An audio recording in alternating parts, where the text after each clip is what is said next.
Ganho de peso e massa muscular. Luatão tá esperando um mês, né? Pra essa resposta. Cara, beleza, tem aquele vídeo antigo do YouTube, né? Dos 18 quilos em 6 meses. Eu diria que ainda é válida, ainda é a melhor opção para ganhar peso, né? E massa muscular. Se tiver alguma opção melhor, qual seria? Hoje, né? Versão atualizada, na entropia do Novo Testamento. Preciso ganhar muito peso, preferencialmente muita massa muscular, e tava me perguntando, porque veio essa vontade, né? Ué, mas depois de um jejum de 9 dias, a resposta ficou clara. Vou fazer mais jejuns longos. Ah, tá, entendi. Você quer ter muita massa para poder fazer jejuns longos e é difícil fazer isso como Hector, né? Pois é, entendo o que você está dizendo. Então, por dois motivos diferentes. Cara, eu vou te dizer o seguinte. Se o objetivo é ganhar peso, preto no branco, quero dizer, assim mesmo, e você não se importa muito com o resto da parada. Então, tipo, cara, não tô tão preocupado com quão limpo vai ser esse peso ou quão eficaz vai ser o processo. A minha prioridade é nem entropia. É que negócio. Ah, perdão, minha prioridade é ganho de peso. Simplesmente ter mais massa e acabou. Eu vou te dar uma resposta. Se falar o contrário, você fala, cara, minha prioridade é neutropia. Eu quero ganhar peso, quero ganhar massa, mas sem violar os princípios da imagem de Deus. Eu vou te dar outra resposta. Eu vou resumir as duas aqui, tá? Porque ambas são simples. Se a tua prioridade for ganhar massa, mesmo que isso afete um pouco a neutropia, isso pode fazer sentido dependendo do caso, tá? Para mim fez lá atrás, né? Lá atrás nem existia neutropia ainda, mas para mim lá atrás foi mais importante, olha que loucura. Eu ver a transformação física acontecendo rapidamente, intensamente, olhar no espelho e me ver totalmente diferente do que eu era antes, do que fazer isso de uma forma limpa ou, sabe, ideal. Então, no fim, isso contribuiu mais para minha cristandade, para o meu destino, que me levou eventualmente, do que se eu tivesse feito isso de uma forma bem limpa, bem ideal. Você entende o que eu tô falando? Então, às vezes, a forma mais neantrópica de você ganhar peso é a forma menos neantrópica. Dependendo do caso, pega a ideia? Então, é uma resposta possível. Aquele vídeo tá no YouTube, é gratuito. Então, quem quiser, até os pobres homens do YouTube que estão assistindo a gravação disto, fiquem à vontade, porque no canal tem esse vídeo aí, como eu ganhei 18 quilos de massa em 6 meses. E aconteceu isso mesmo, tá? Comecei do zerão lá. Inclusive foi um dos primórdios, um dos motores iniciais da neantropia, porque foi uma das primeiras coisas que me fez perceber que era possível mudar muito. Eu conseguia, por minha própria vontade, mudar muita coisa na minha vida. Isso, né, caminhou bastante. Hoje em dia eu entendo que a vontade de Deus, ou a força de Deus, a presença dele, mas isso me levou por um tempo necessário de entender que eu podia, pela minha força, entre aspas, mudar a minha vida, sendo que antes a vida era uma merda e eu não achava que podia fazer nada a respeito. Então essa versão de ganhar peso é aquela lá mesmo, pode ver o vídeo que é aquilo e acabou. Agora, se você tá numa época que você fala, não, velho, mas a neantropia é prioridade, eu quero 18 milhões em 100. Eu falei essa porra, eu falei isso, 18 quilos, né, enfim, em 6. Milhão foi apenas um mesmo. Não, Zotar. E às vezes é assim, né? Mas enfim. Se a tua prioridade for neantropia, cara, não, eu quero ganhar peso, mas eu quero fazer isso de uma forma inteligente mesmo. Esse aprendizado eu já tenho. Então, o que eu te digo, velho, é bem mais simples. Mais simples ainda do que aquela live. Especialmente para quem é neantropo, né? Ou pelo menos apenas para quem é. Treine muito pesado, siga os princípios de treino daquele vídeo. Tá? Então, treino de corpo inteiro, focado em peso, digo, o peso que você está levantando. Pouca repetição é o que está naquele vídeo, tá? Eu estou resumindo aqui, mas assiste o vídeo, se isso é um objetivo importante. Então faça o treino daquele vídeo, daquele jeito mesmo. E coma neantropicamente. Simples assim. Deixe o teu corpo pedir. Foque mais em vontades específicas. Porque é possível que você tenha vontade de comer mais, é provável. É possível que você tenha vontade de comer coisas específicas. É possível que você entre naquele modo meio animal, sabe quando você tá... Acontece isso comigo de vez em quando. Tipo, tem um dia que eu falo, cara, hoje eu preciso comer um negócio lixo. É tipo, uma vez a cada X meses, eu falo, cara, eu preciso comer tipo um cachorro quente, velho. Eu preciso comer. E se for um cachorro quente saudável, não dá. Eu preciso que seja um lixo. Então, às vezes acontece isso. Porque vai saber, cara. Vai saber, não sei. Mas o seu corpo sabe. Se você tá bem calibrado na neutropia, respeite isso, né? O problema é o cara que não tá, né? O cara que todo dia tem vontade de comer Cheetos bola, tá com um problema sério, óbvio. Agora, se você tá bem calibrado na neutropia, é bem provável que o teu corpo comece a ter vontades alimentares específicas. Ouça mais.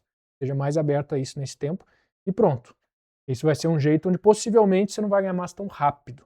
Vai ser aquela explosão, mas você vai ganhar neotropicamente e uma massa, cara, talvez até mais densa, né, de mais qualidade. Vai bater com o princípio. Né? A gente está falando de densidade muscular. Isso não é só a questão dos músculos serem bem preenchidos. Né? Princípios de... cara, tem toda uma pira de mais técnica, mais científica, de hiperplasia, sei lá o que. Isso não importa muito. Dá pra gente entrar nisso, mas vocês sabem, eu odeio essas merda aqui. O ponto é a parte prática. Quando eu falo de densidade muscular, eu tô falando que o princípio, e é o que eu falo naquele vídeo, inclusive, é que você vai construir músculo para dentro, entre aspas. Então é um treino que vai focar no teu sistema nervoso, é um treino que vai como se fosse fazer, não que isso literalmente esteja acontecendo, mas como se fosse gerar esse efeito de fortalecimento para dentro, ao invés de para fora, que é como a hipertrofia, o fisiculturismo tradicional. Não tem nada de tradicional nessa merda, né? Mas o comunzão aí tenta fazer, ele tenta inflar para fora. Esse princípio é o contrário, você está construindo para dentro, nível de sistema nervoso. Essa é a chave que vira, e de novo, eu falo sobre isso no vídeo lá. Então, essa alimentação neantrópica, acompanhando esse treino, vai se alinhar bem com esse princípio. É bem possível que funcione quase tão bem quanto ou até melhor, né, do que só comer um louco. Eis a resposta. É massa, né? Faz sentido essa parada. Cara, o negócio é só comer linguiça com queijo. Ô, Lote, você viu o bagulho que eu escrevi lá nessa parte? Então, eu tô falando. O pessoal já pega na hora. Não, eu tava. Sabe o que eu tava fazendo, rapaziada? Que eu esqueci da live aqui? Eu tava escrevendo, terminando de escrever um e-book que é um cardápio neantrópico, mais especificamente pessoal do testosterona primal, mas funciona para neantropia em geral, né? É uma parada que a gente vai lançar em breve. Tá muito massa, velho. Muito massa mesmo. Daí o Luati colocou uma receita lá, linguiça com queijo. Eu falei, amigo, eu não sou, eu não sou o maior fã de linguiça nesse mundo, mas o Luati é um dos maiores, então vamos, vamos incluir aqui. Em homenagem. Em homenagem ao nosso amado.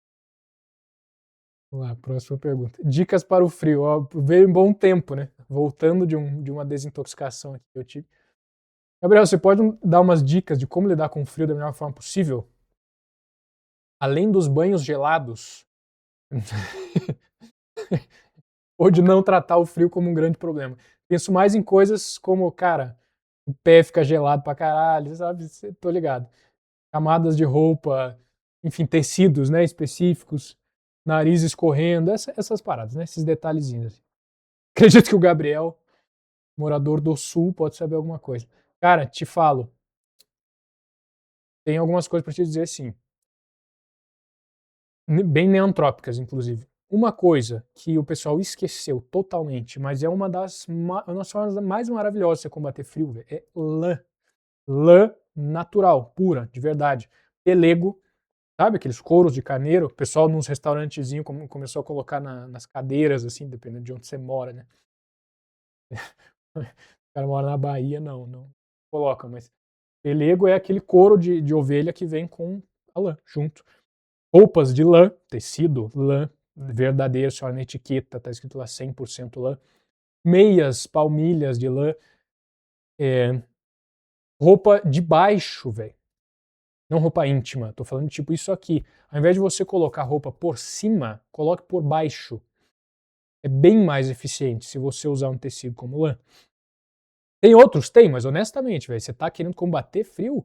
Lã natural é absurda para isso. Absurda. É o melhor que você faz.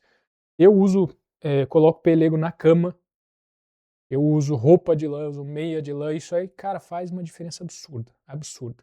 Se você dormir em cima, coloca um pelego embaixo, dorme em cima dele e usa um edredom de verdade, véio, se você conseguir encontrar um de algodão, eu uso um de pluma de ganso, meu amigo.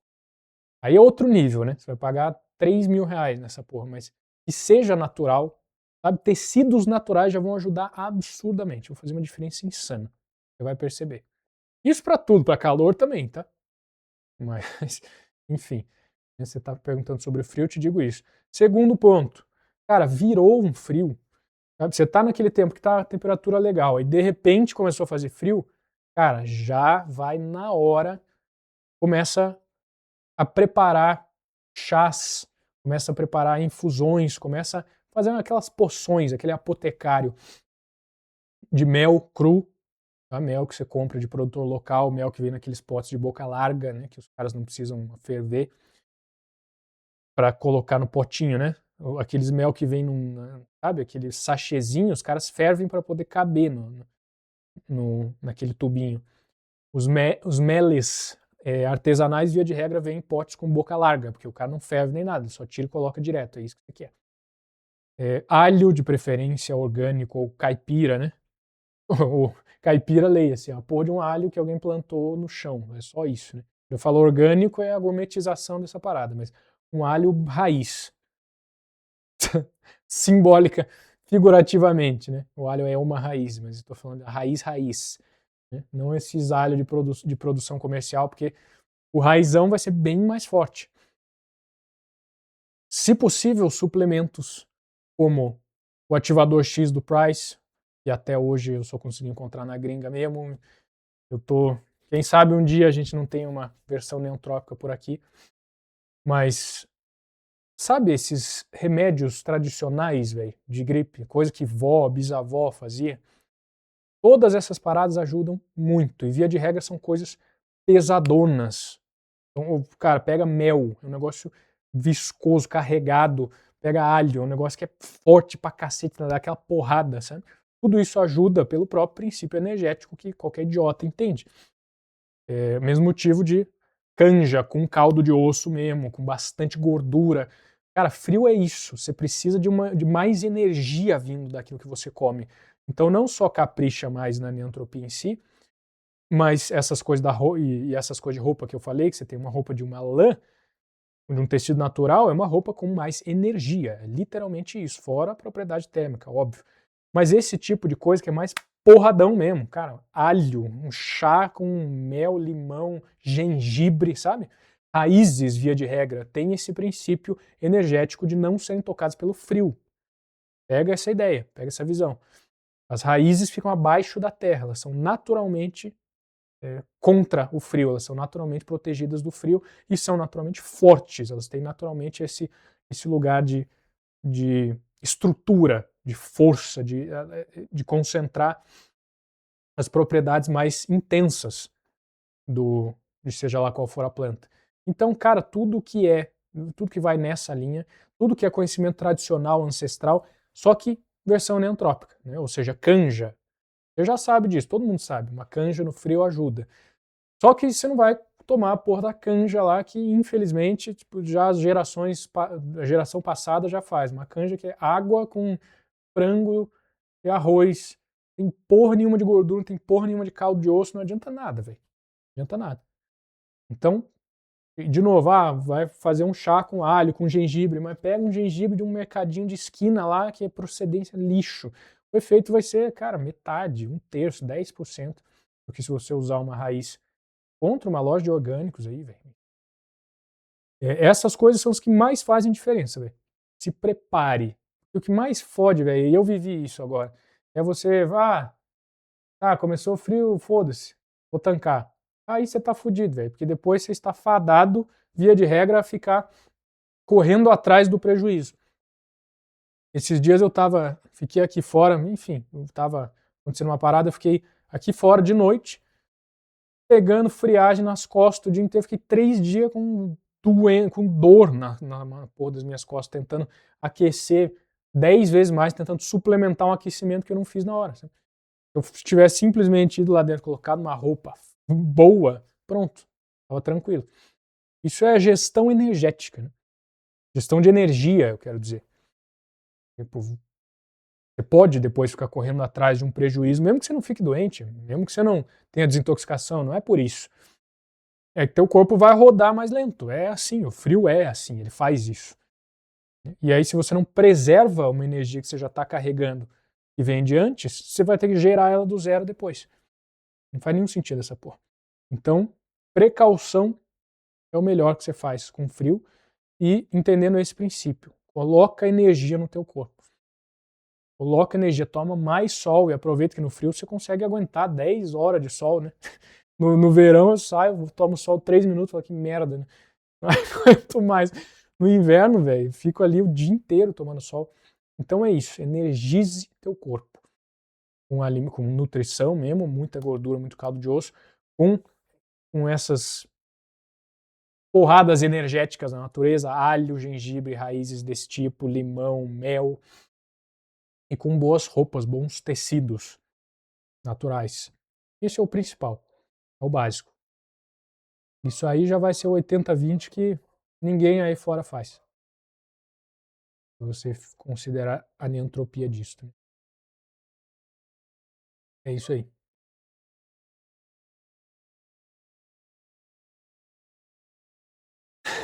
O título da pergunta: não sei como prosseguir nessa situação. Muito bom. Ai. Ó, do Pedro: entrei no Asa recentemente e já decidi largar o CLT, só porque é uma bosta. Vou ficar sem renda nenhuma, não faço a menor ideia de como prosseguir. Como o caminho em direção a descobrir o que eu gosto e quero fazer para prosperar? Cara, a resposta já está no Asa, né? No Asa, o módulo da cristandade inteiro é respondendo isso. O que você faz, como você faz e por aí vai. Mas, de novo, eu sei que é bom você ter uma nova resposta ao vivo, uma confirmação, você ouvir a mesma coisa 2 vezes para ver, não, tá, pera, essa porra mesmo. Então, a primeira coisa que eu vou te falar, acho que é o que o Lorde já falou ali embaixo, né? Você não vai descobrir. Tipo, você não vai começar com isso já descoberto. Você não vai, tipo, sair do CLT. Agora, já sei, o que eu vou fazer é isso aqui. Não foi assim comigo, não é assim com ninguém. Eu não saí da faculdade e falei, já sei, vai ser neantropia. Não, velho, eu saí da faculdade, falei, tá, já sei, eu vou começar a aprender sobre o mercado digital usando lançamentos. É isso que eu fiz. Eu não comecei com um projeto, eu não comecei com a neantropia, eu não comecei com nada do que tem hoje. Eu comecei fazendo a próxima pequena coisa que eu nem sabia se ia me levar para algo ou não. Algumas das coisas que eu fiz permaneceram, outras sumiram totalmente. Você não pode ficar pegado ao que vai ser a coisa certa ou a próxima coisa, senão você se fudeu. Você não consegue caminhar nesse princípio. A fisiocracia era uma parada que eu achava que ia ser central no negócio, não foi nada. Tem muita coisa, velho, tá louco. Cristandade é assim, você dá o próximo passo, velho. Então, nesse contexto, como eu sei qual é o próximo passo, vale o que está ensinado no ASA, com o método, com aquela parada toda, a porta estreita lá, né? Qualquer passo é o passo certo quando você não está caminhando na direção errada. Vou repetir. Qualquer passo é o passo certo quando você não está caminhando na direção errada. Então a gente usa no próprio ASA aquela analogia da trilha. Você vai caminhando por uma trilha que está se fechando, está uma merda, que não vai levar a nada, CLT, por exemplo. Aí você decide, eu vou sair dessa porra dessa trilha, porque ela não vai levar a nada. Né? Coisa que a maioria das pessoas nunca faz na vida, fica lá se embrenhando no mato, se fudendo. Pra ganhar quase nada, né? Mas enfim. A partir do momento que você decidiu isso, A pergunta não é, cara, para onde é a trilha certa? Sabe? Como eu avanço na trilha certa? A pergunta é, qual é qualquer outra direção, exceto esta que eu estava seguindo? Vou para lá. Essa é a pergunta. De novo, mentalize você literalmente no meio do mato, literalmente seguindo uma trilha errada, literalmente decidindo, tá errado, eu vou por outra. Você não sabe onde é. Não sabe se você está avançando ou retrocedendo. Você não sabe, você só vai procurando, certo? Você sai e vou procurar, eu devo ter perdido a trilha certa, então eu vou para lá, será que é ali? Dá uma olhada. Não, parece que não, tenta. Ah, não conseguiu. Cara, é isso, é isso. Pô, tá, mas como que eu vou ganhar dinheiro nesse processo? Problema de Deus. Problema de Deus. Literalmente problema de Deus. Essa é a parada. Nossa, Gabriel, mas como assim? É fácil falar? É fácil você falar que é fácil falar sem conhecer porra nenhuma da minha vida. Tanto de vezes que eu não tinha dinheiro nem para pagar o aluguel da minha casa, sendo que eu já tinha esposa. E sem falar agora, o tanto de dinheiro negativo que eu tive já como pai, já como filho. E foda-se. É Deus que tem que resolver essa porra. E ele resolve, meu amigo. Ele resolve. Ele resolve. Só siga o caminho. Tente. Não tô falando você ficar parado e não fazer porra nenhuma. Presta atenção. Tente. Busque. Tente. Tá, mas se eu tentar esse emprego, mas se eu tentar essa oportunidade, se eu tentar esse... Tente, mas não foque em conseguir. Quem consegue é Deus. Se a tua pergunta é como que eu vou conseguir achar o caminho certo, a resposta é você não vai, porque você está fazendo essa pergunta. A pergunta deve ser, qual é o próximo passo que eu vou fazer para tentar achar o caminho certo? Aí você vai encontrar um que não tem nem como eu te falar qual é, porque isto é uma questão do seu destino único individual diante de Deus. Pronto. Respondido.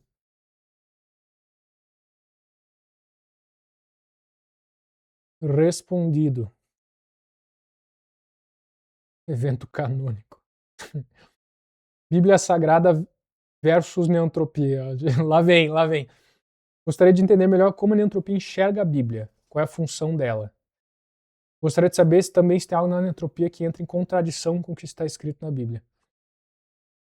Cara, tem muito na neantropia que entra em contradição direta com o que muitos pastores acham que está escrito na Bíblia, mas não sabem merda nenhuma porque viveram toda a trajetória com Deus com a cabeça enfiada no rabo. Agora, tem alguma coisa na neantropia contrária à Bíblia em si, diretamente? Não. Agora, o ponto é esse. Eu já respondi isso em outra live, mas se eu gosto de falar sobre isso, eu vou responder de novo. Foda-se. Que é, Bíblia, para você falar o que está na Bíblia, é engraçado, porque a galera lê assim, o povo religioso, né? Especialmente os mais fervorosos. Os caras entendem que o que está na Bíblia está lá, é aquilo. Só que, meu amigo, para começar, tem uma camada que obscurece o que está na Bíblia. Tradução. Primeira camada. Tem o texto original, como de fato ele é, como ele foi escrito, hebraico, aramaico para o Velho Testamento, no grego, Novo Testamento. E aí ele é traduzido. Às vezes é a tradução de uma tradução, depende, porque tem várias versões da Bíblia, inclusive. Então as palavras que estão ali mudam. Às vezes uma mudança de palavra muda tudo. Um exemplo é eternidade. Alguns trechos-chave que as pessoas usam para afirmar que a Bíblia diz que existe uma morte eterna, existe um inferno no sentido religioso e por aí vai, é a palavra eterno. E está escrito na Bíblia, traduzida em português, mas sabe onde ela não está escrita? Na versão original. Vocês sabiam dessa porra? Na versão original, a palavra que refere-se ao fogo eterno é o fogo de uma era. É um inferno de um grande tempo, de um período de tempo que vai saber o que é uma era. Mas não é eterno. Olha essa porra. E olha o tanto que isso muda. Mas tá lá, se você perguntar para alguém que leu a Bíblia 1000 vezes na versão, sei lá, Almeida Corrigida Fiel brasileira, aí o cara vai falar, não, está escrito, olha aqui. Só que o cara não sabe merda nenhuma sobre o texto original. Então nisso aqui já tem uma camada, meu amigo, que dá para passar anos nisso. E tem gente que passa a vida inteira nisso, né? Tem vários teólogos que ficam só nisso. Tradução. O que a tradução quer dizer? Segunda camada, que, cara, quando você chega aqui, fudeu, esqueça. Você pode ler, 1000 pessoas podem ler 1000 bíblias diferentes, sendo que todos estão olhando para a mesma. Interpretação, velho. Interpretação, a Bíblia é profundamente simbólica. Profundamente simbólica. Deus não é um homem, ele não pensa desse jeito tosquinho e linear que a gente tende a pensar. Se a Bíblia é palavra dele, então a primeira coisa que você tem que entender é que uma palavra pode significar 1000 coisas. Porque Deus funciona desse jeito. Deus faz 1000 coisas com uma. Deus diz 1000 coisas com uma palavra. Deus é Deus, meu amigo. Então, para um cara que acredita que a Bíblia é a palavra de Deus, a coisa mais idiota possível é ele olhar e dizer, não, isso aqui só pode significar uma coisa específica que aqui eu entendi. Esse cara é retardado. Foda-se. Então, quando você junta essas camadas de tradução e interpretação, já era, velho. Já era. Considerando, né, na interpretação, você pode colocar uma terceira camada, que é o simbolismo, né, a simbologia.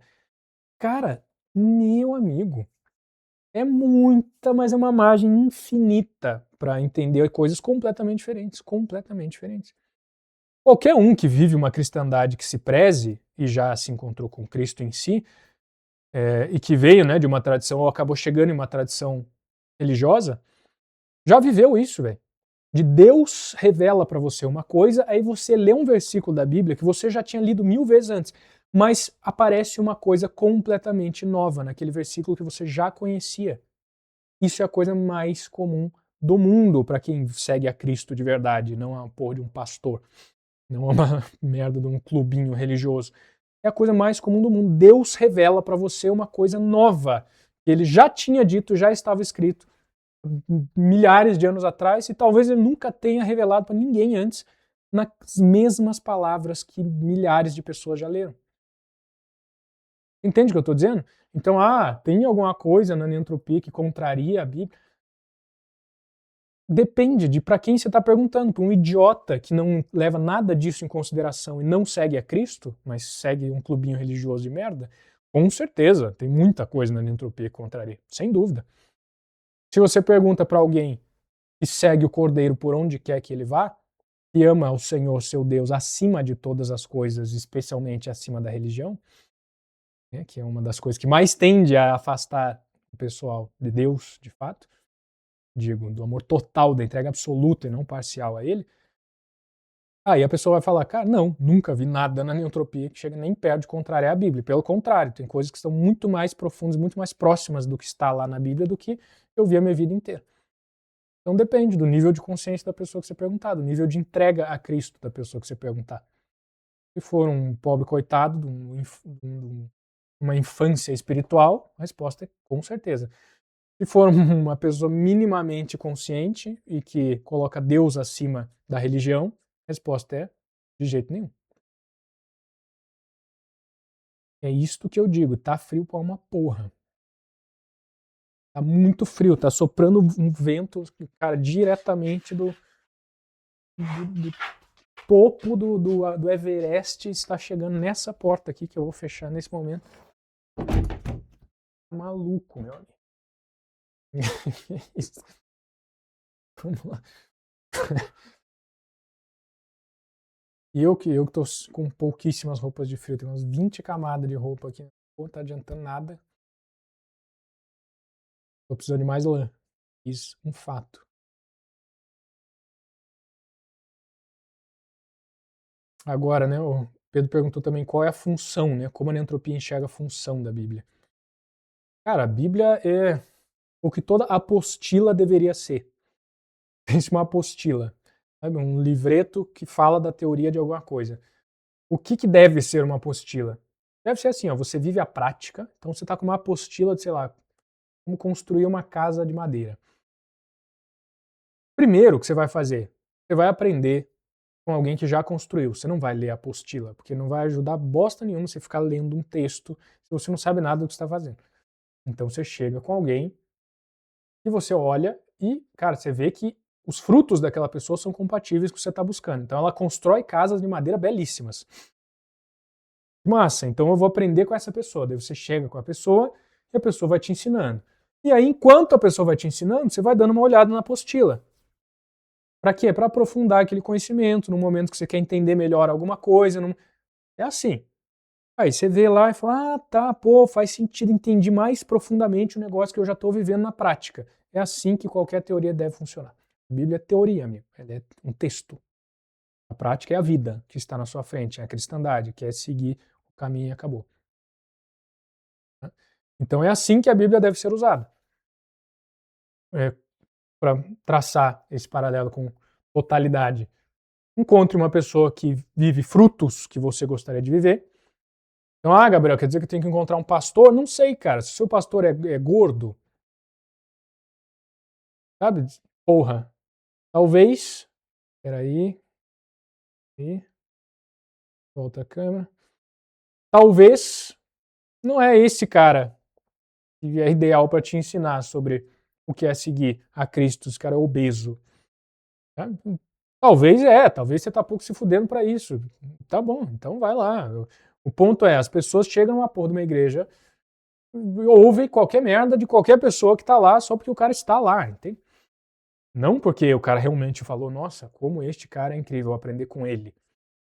Agora, se você escolher um bom mentor para te levar temporariamente adiante, ciente de que o grande mentor que vai te levar infinitamente, pelo menos enquanto for humano, é Cristo.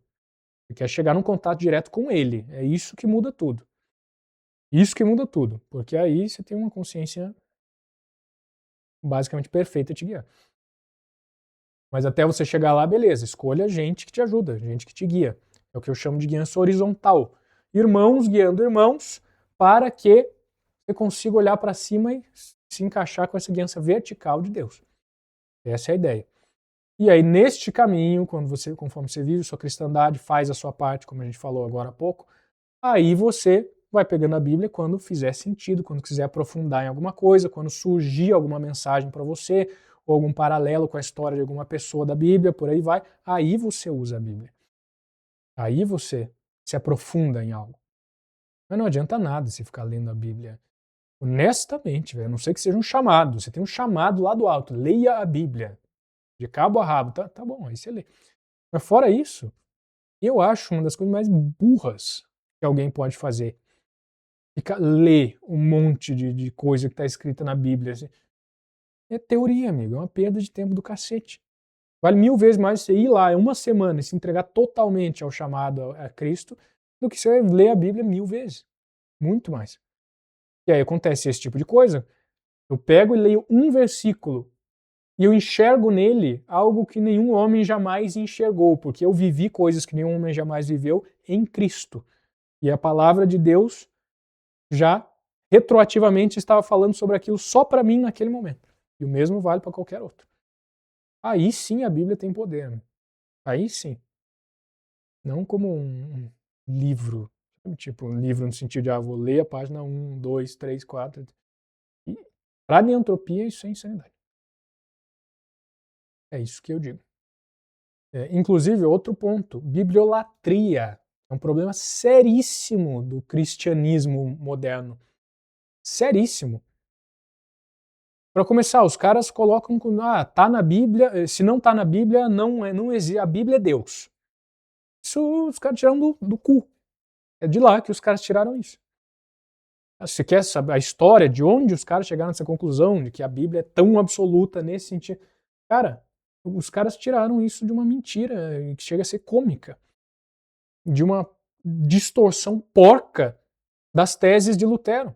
Estou falando especificamente dos evangélicos que tendem a ser mais assim, né? Mas, enfim, é um problema de católicos também. Que aí nem me pergunto de onde os caras tiram essa insanidade do cacete. Tecnicamente vai contra uma das bases que separa, né? Que difere o catolicismo do protestantismo ou evangelicalismo, né? Hoje em dia. Tomar o que está na Bíblia como algo absoluto e somente se basear no que está escrito na Bíblia, e se não está na Bíblia, esqueça, acabou, é uma insanidade deturpada das teses de Lutero. Não estava lá, mas depois de um resumo que baseou, que foi usado para fundamentar tudo que se tornou o evangelicalismo, essa união das frentes que vieram rompendo com o catolicismo, Eu me perdi no meio do que eu estava falando aqui, mas enfim, o ponto é, uma das bases do que hoje é o cristianismo não católico no Ocidente, que é usar somente o que está na Bíblia e ter a Bíblia como uma espécie de Deus, é falsa e veio do absoluto nada. É isso que eu estou dizendo. Dá para simplificar muito essa história.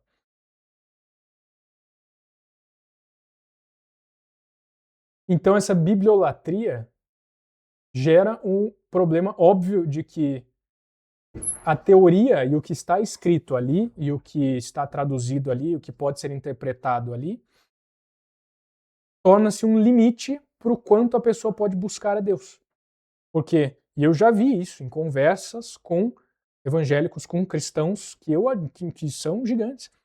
Eu já vi isso claramente.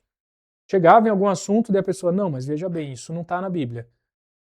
Aí fala, tá, mas e se Deus especificamente, diretamente falar com você, falar, meu amado, eu quero que você dê uma olhada nisso aqui, e é algo que não está na Bíblia.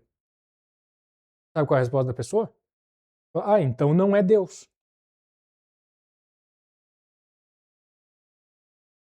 Tá bom, então você acabou de colocar um teto no que Deus é, ou pode ser, ou pode falar com você, e esse teto é a Bíblia. Você pegou a Bíblia, abriu ela, fez uma cabaninha, colocou na sua cabeça e falou, Deus, é só até aqui que eu vou atrás de você. Passou disso, já era. Tá maluco, amigo. Maluco. Cristo, uma das coisas que o cara mais fez quando ele veio para esse mundo foi contrariar tudo que os caras achavam que estava na porra da Bíblia. Na Torá, no caso, né? A Bíblia da época.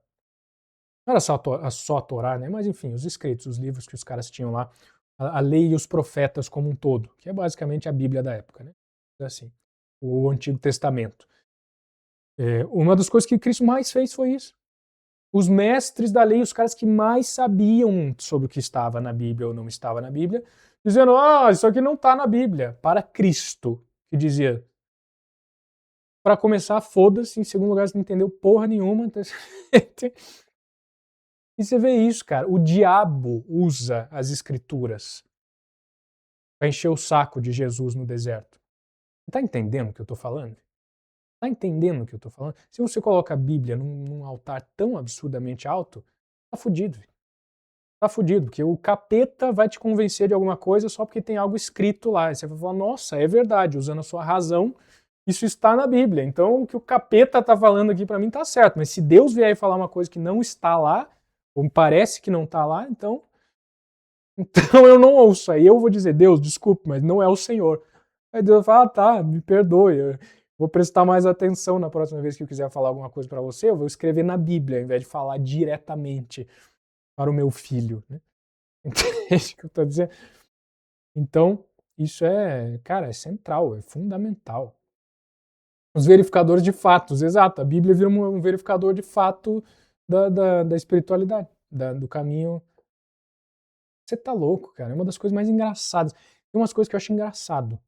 Eu olho e é engraçado o quão bobinho é, sabe? É como se fosse crianças, cara. Crianças muito bobinhas, fazendo coisas muito tosquinhas e tipo acham que é muito legal.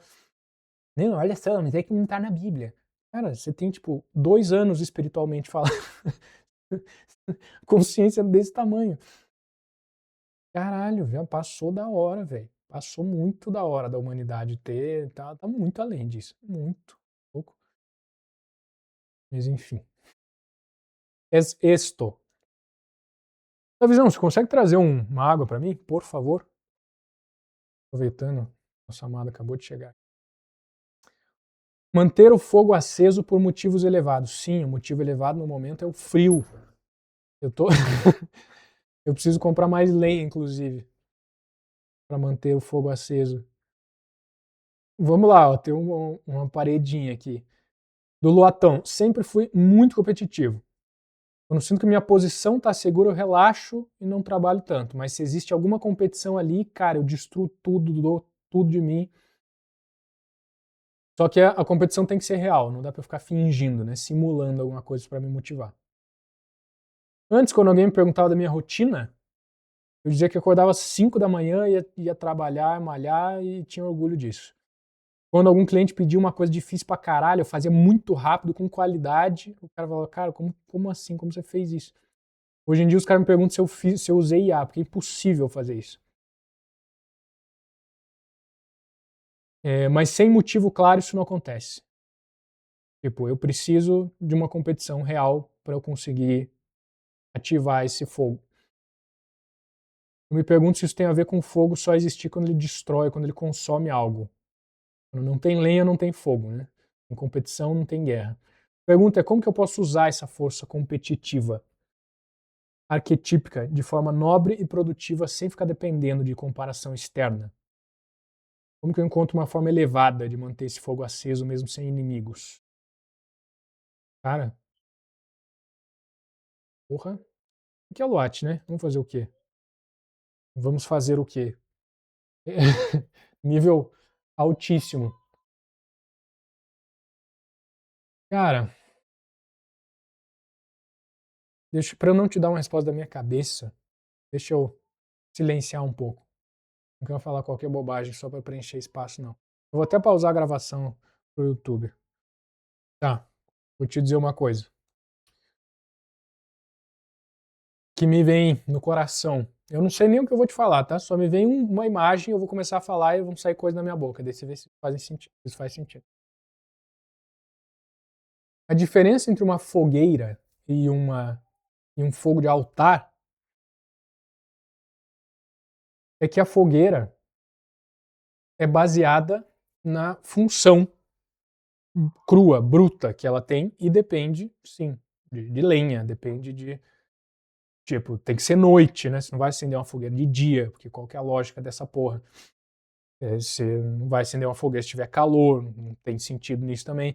Então, depende de desafio, depende de ter algo para ser consumido, depende da função. É uma coisa muito simples, mas animalesca. O fogo de fogueira é assim, aquela fogueira que você faz do lado de fora, né? Naquele chãozinho de pedra numa chácara. Agora, uma chama de altar é acesa independente das condições externas, independente do quão funcional aquele fogo é. Do tipo, se o cara vai, pense nessa cena, num altar, no tabernáculo, o cara vai, acende 7 velas que estão sobre um castiçal em um formato específico. Essas velas são feitas de um material específico e aquele fogo é consagrado e aceso com toda uma cerimônia e um ritual específico. Para que serve aquele fogo? Ele está iluminando, ele está aquecendo, ele está. Não. Não, tecnicamente não. Bom, tudo bem, pode até fazer uma luzinha, fazer um calorzinho, mas não é isso, não é esse o ponto. O que aquele fogo está fazendo? Ele está simbolizando. Ele está sendo um canal, certo? Um veículo para algo maior, para algo que não necessariamente está vinculado ao resultado que ele tem, e sim ao fato de que a cerimônia, o local, a forma como aquele fogo vem e se apresenta é o que agrada a Deus. A forma, nesse caso, é a função.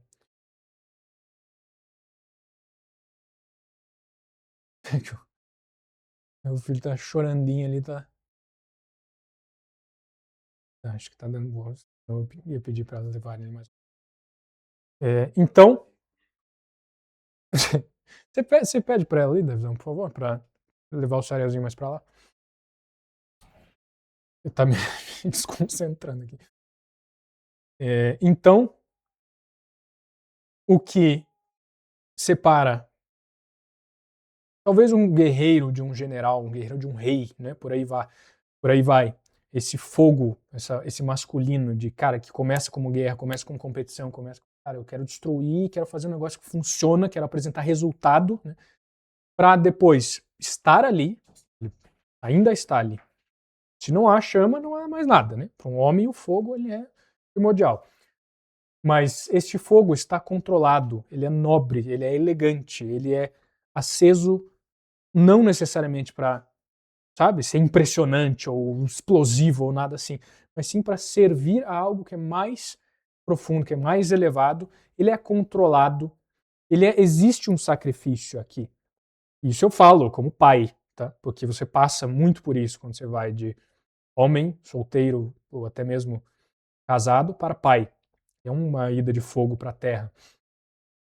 Você passa por um processo que requer o sacrifício daquele, cara, daquela explosividade insana. Sabe? Requer o sacrifício daquele calor daquela fogueira, daquela luz brilhante daquela fogueira. Requer isso. Você passa por um processo de, cara, não é isso, tá? Mas só para você pegar uma visão bem clara mesmo, uma domesticação. Ao invés de ser um animal que vai e faz o que for e foda-se e tal, torna-se um animal que se veste bem e está em um lugar certo, em uma hora certa, aguardando o momento de fazer o que ele faz. Então, ao invés de ser um cavalo selvagem, ao invés de ser o Spirit, que tá lá e nem uma porra de um tapetinho ele deixa colocar nas costas, ele só sai loucamente correndo e foda-se, ele é o que mais corre em toda a planície da América do Norte e tal, vira um cavalo de guerra, vira um cavalo de... como que é o nome daquela parada? Cara, pense, vira o cavalo do rei. Ao invés de ser um cavalo de ninguém, que faz o que quer e corre rápido pra caralho e tem aquela liberdade absoluta, ele sacrifica muito desse aspecto de fogo, sacrifica a liberdade absoluta, sacrifica essa força explosiva, sacrifica tudo isso para um serviço que é muito mais elevado. Ele se afasta da condição animal pura e ele se aproxima de uma condição divina. Então, é fácil a gente entender isso olhando para animais, literalmente. Quando um cavalo solto, selvagem, se transforma no cavalo na montaria do rei, ele não vai sair correndo quando ele quiser. Ele não vai ser indomável e ficar loucamente explodindo por aí, sendo o que corre mais rápido. Ele não vai. Ele vai estar esperando no lugar certo, na hora certa, ele vai estar limpo, vai estar arrumado, vai estar com uma postura boa, vai estar com vestimentas que são adequadas ao novo propósito que ele serve. E ele pode correr, não é que ele não consegue mais, não é que ele não corre, sabe? Não é que agora ele é lerdo, agora se ele precisar fazer. Não, ele consegue, ele tem a força, ele ainda é um cavalo e pode ser extremamente eficiente. Mas ele não é o próprio animal, ele é o animal do rei. E isso faz com que ele se transforme numa espécie de quase um humano, né? Pense nessa exata cena, o cavalo, a montaria de um rei de alguns séculos atrás, vivia melhor do que a maioria das pessoas, a maioria dos seres humanos, entende o que eu estou falando? Então o princípio aqui é muito semelhante. Você como um humano fogo, você como um homem mais no momento de vida mais animal, você tem todas essas coisas. Você tem a liberdade pura, você tem essa eficácia, cara, eu mando muito bem, eu sou o melhor nessa porra. Você tem essa inconsequência, que é que eu faço o negócio e foda-se. Você tem uma série de coisas que são muito valiosas, são muito boas, é muito bom você não dever nada para ninguém, tecnicamente falando. E é no sacrifício dessas coisas, não necessariamente numa tentativa de mantê-las indo adiante, mas sim no abrir mão e dizer, tá bom, mesmo que eu não tenha mais isso, inclusive caso seja esse o preço de seguir adiante, eu pago. Se eu não puder mais ser totalmente livre, se eu não puder mais ser inconsequente, se eu não puder mais ser o mais eficaz, se eu não puder mais, sabe, colocar esse meu fogo para trabalhar toda hora, loucamente, mas sim só no lugar certo, na hora certa, na cerimônia certa, pelo motivo certo, que nem fui eu que escolhi, beleza, eu aceito fazer isso. Esse é o momento onde essa transcendência acontece. Um fogo de altar é como a montaria de um rei. Ele é de outra qualidade, de outra característica. E esse rei, no caso, é Cristo. Tem um rei a ser servido, Cristo. Então você se coloca desta forma. Pai, mesmo que eu não tenha mais, né, essas coisas que eu valorizo, mesmo que eu acabe, sei lá, ao invés de ser produtivo pra caralho porque eu tenho um desafio, mesmo que eu nunca mais seja produtivo, a não ser quando chamado, Mesmo que eu não seja produtivo nem nesses momentos, mesmo que essas coisas que eu tenho como meus dons ou minhas bênçãos, mesmo que eu não consiga mais usar elas, tá bom, eu coloco na tua mão e você use. Esse é o processo. E isso é muito central na paternidade exatamente porque você está colocando todas essas coisas, certo? Uma via, a primeira coisa que o nego pensa quando fala de ter filho, mas e a minha liberdade? Você vai sacrificar. Sim, é óbvio que você vai sacrificar a sua liberdade para ter um filho. É claro. Não precisa sacrificar tudo, não precisa ser um lixo de vida igual a galera moderna vive. A Neantropia Baby está bem avançada já. Pra vocês saberem, em breve, novidades sobre isso. Mas sim, é óbvio que você vai sacrificar uma boa parte da sua liberdade para servir muito mais a Deus. Um pai serve a Deus bilhões de vezes mais do que qualquer solteiro. Esqueça. Esqueça. O cara pode ser o Elon Musk, amigo.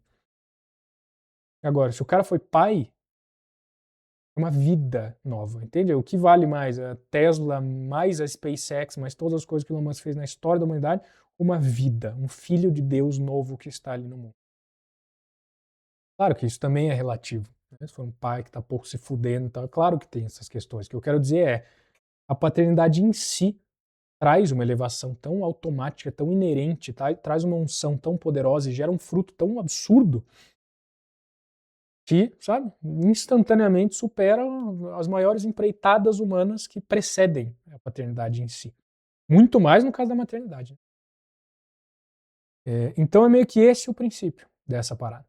Não necessariamente busque não precisar de desafio para conseguir manter esse fogo de fogueira.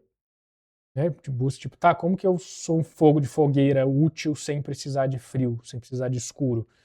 Pense em, e se eu não for um fogo de fogueira? E se eu não for eficaz? E se eu não for nada dessas coisas que eu gosto muito de ser? E se tudo isso eu sacrificar e deixar na mão de Deus para que Ele me diga o que Ele quer que eu seja, onde e quando? Talvez essa seja a resposta. Ou talvez tenha algo aí que te ajude a chegar na resposta. Né? De qualquer forma, é isso que vem através de mim. Esse é o melhor que eu tenho para te oferecer.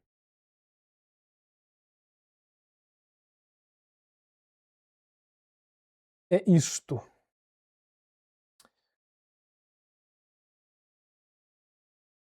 Fim das perguntas. Amados, daqui para frente, vamos de resenha padrão. Vamos um tempinho mais aí respondendo vocês diretamente, se vocês tiverem perguntas.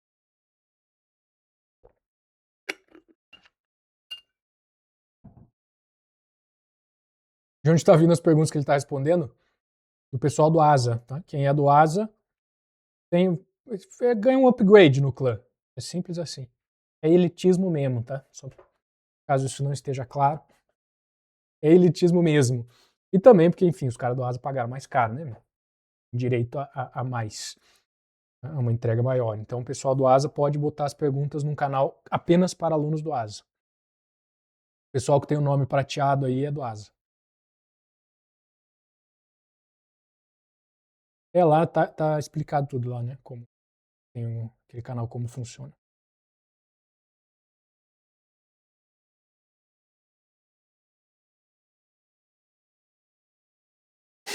Cara, tem um áudio de um cara querendo colocar o nome no filho de Gohan, que Gohan salvou o planeta.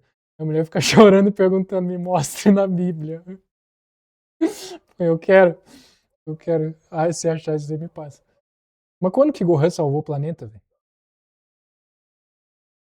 Salvou não, amigo? O cara tá incorreto.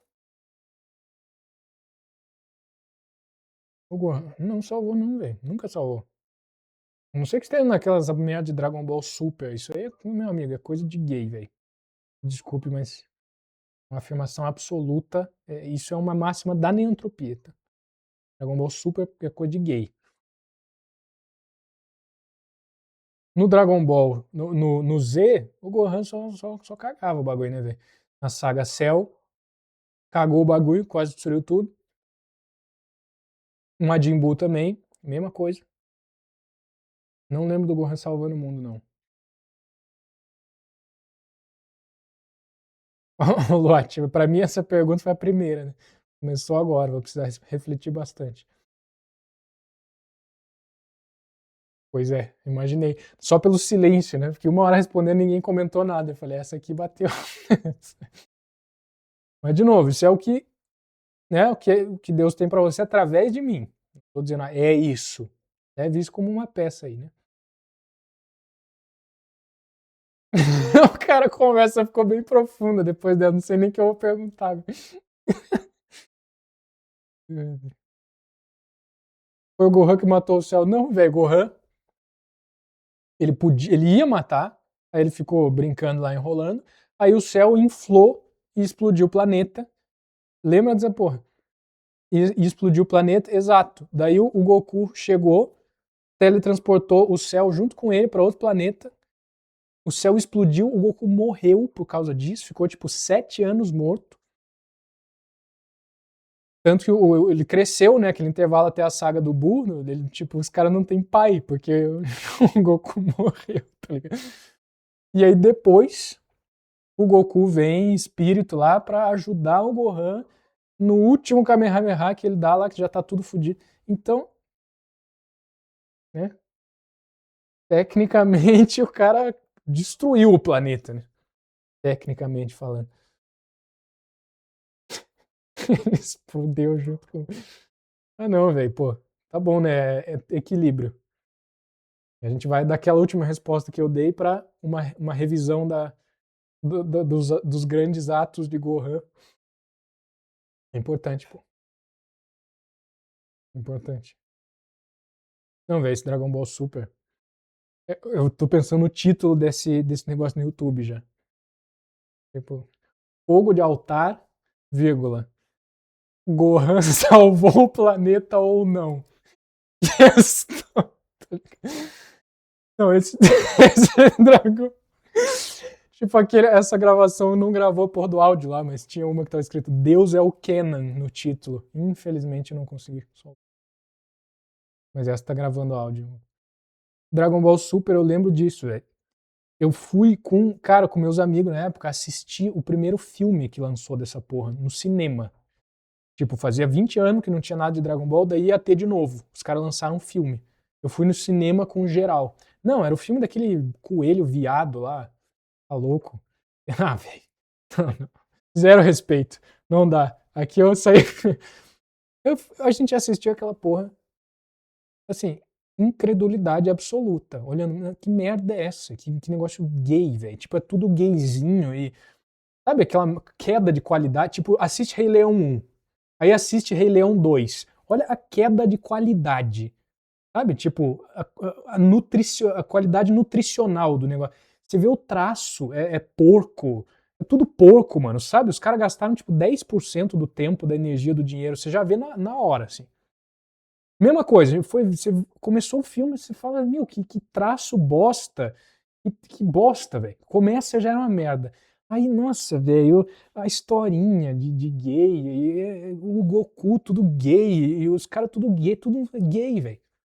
Todo mundo lá olhou e falou, cara, que porra é essa?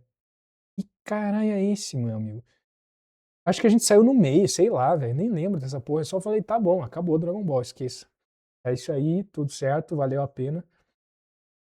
Aí toda vez que eu vou ver uns negócios hoje em dia, Dragon Ball, Super, sei lá o que, aí tem um Goku viado, magrelo, com cabelo roxo, eu falo, ah, beleza, tá, de boa, vou sim. Goku, estudante da Federal, é, é com isso que eu cresci, meu amigo. O cara lá com 83 de braço, aquela qualidade, velho, que só anos 90 tinha. Eu vou ficar assistindo essa porra agora, pelo amor de Deus. Os caras deixam o Broly gay, tipo, o cara é imune a gay, os caras conseguem deixar ele gay ainda. Cara.